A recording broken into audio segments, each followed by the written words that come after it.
Part 2. The Comeback. From survival to strategy. 942 Burma was gone. By 28th May, 942 the last Allied troops had crossed into India. Behind them lay defeat, burnt supplies, abandoned roads, and a country lost. But something important had already begun. Even before the retreat ended, on 28th March 1942, while the situation was still collapsing, military planners had started asking a different question. Not how to escape, but how to return. This tells us something crucial. Even in defeat, the Allies were already thinking ahead. War doesn't pause during retreat.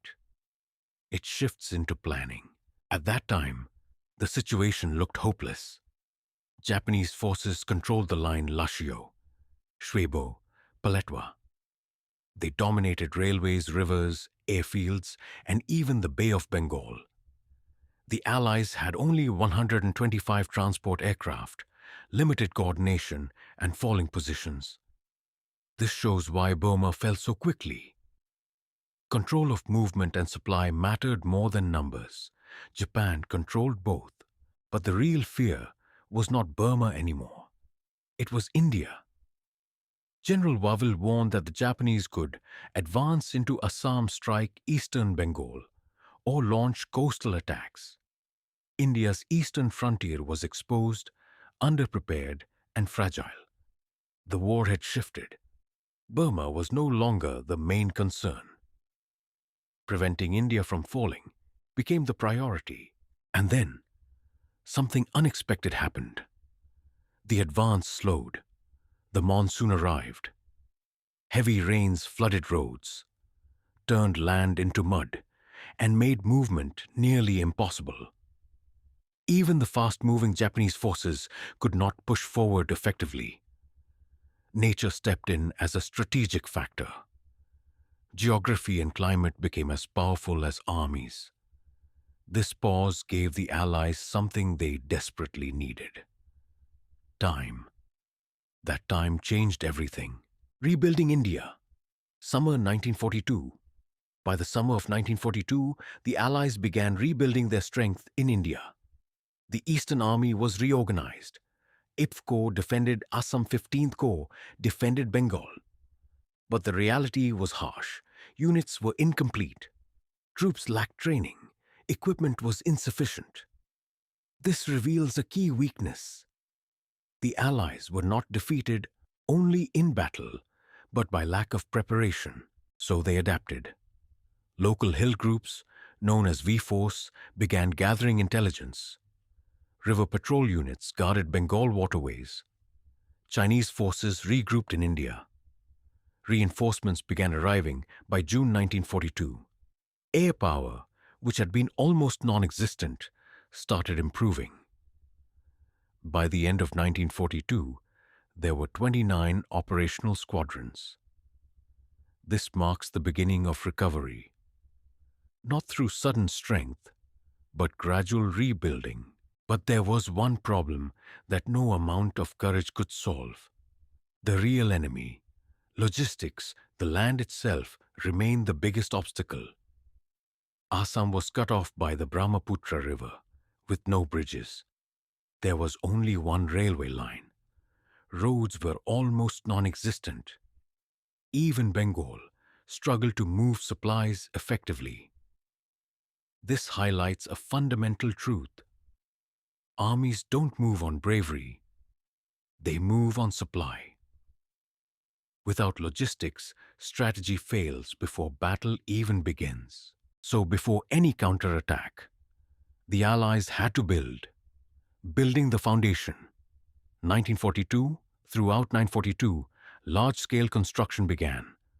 A road from Imphal to Kalewa. The Ledo Road to reconnect with China new railheads and river ports, expansion of airfields.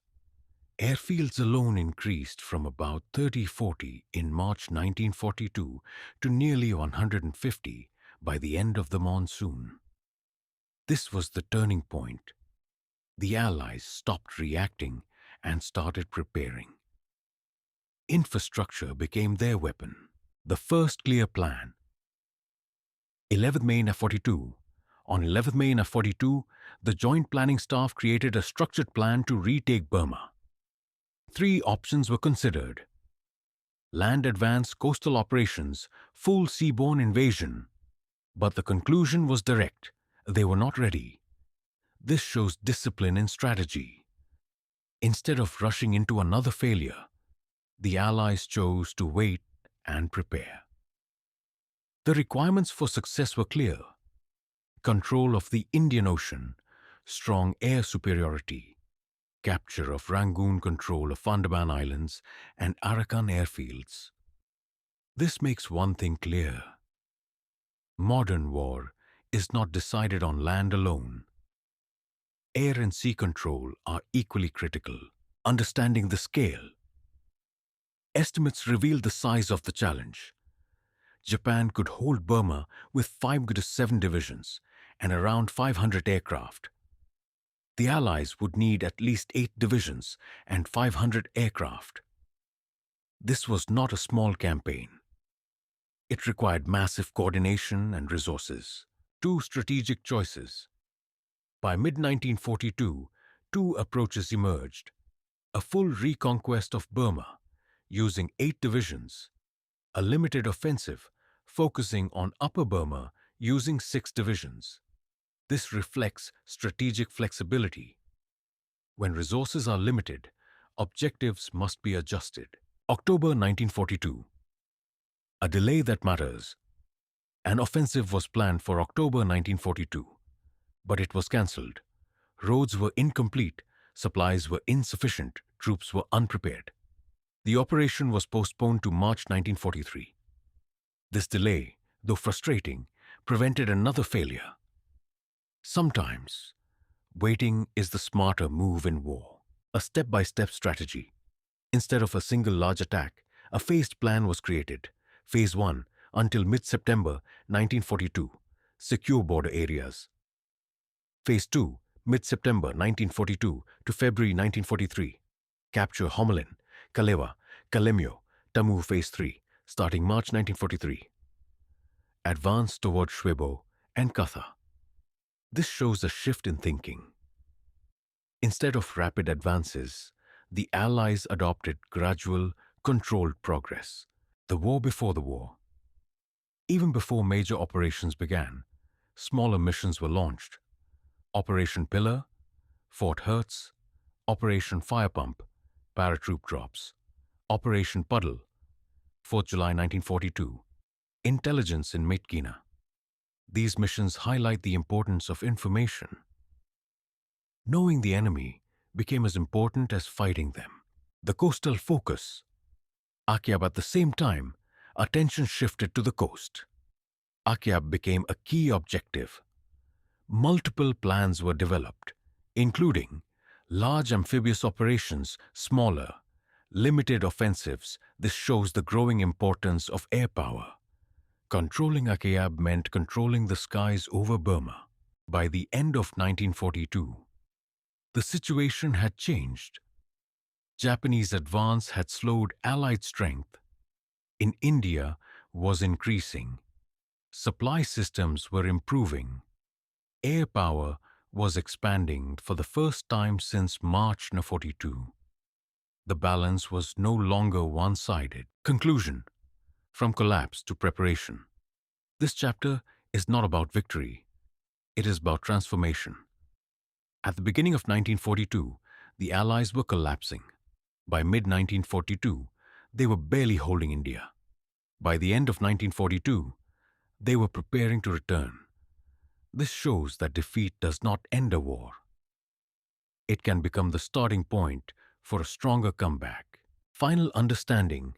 Deductions. Geography controls war. Burma's terrain shaped every decision. Supply decides success. Logistics mattered more than battlefield strength. Preparation beats speed. Japan advanced fast, but the Allies rebuilt stronger. Planning never stops. Even during retreat, strategy continued. Air and sea power are essential. Ground forces alone were not enough. victory would be slow. No quick success was expected. Final hook, by early 1943, everything was in place. Roads were being completed, troops were gathering, plans were ready. Air power was growing for the first time since Rangoon fell. The Allies were ready to go back, but one question remained. When they returned to Burma, will preparation be enough? Or will the jungle defeat them once again? Include map.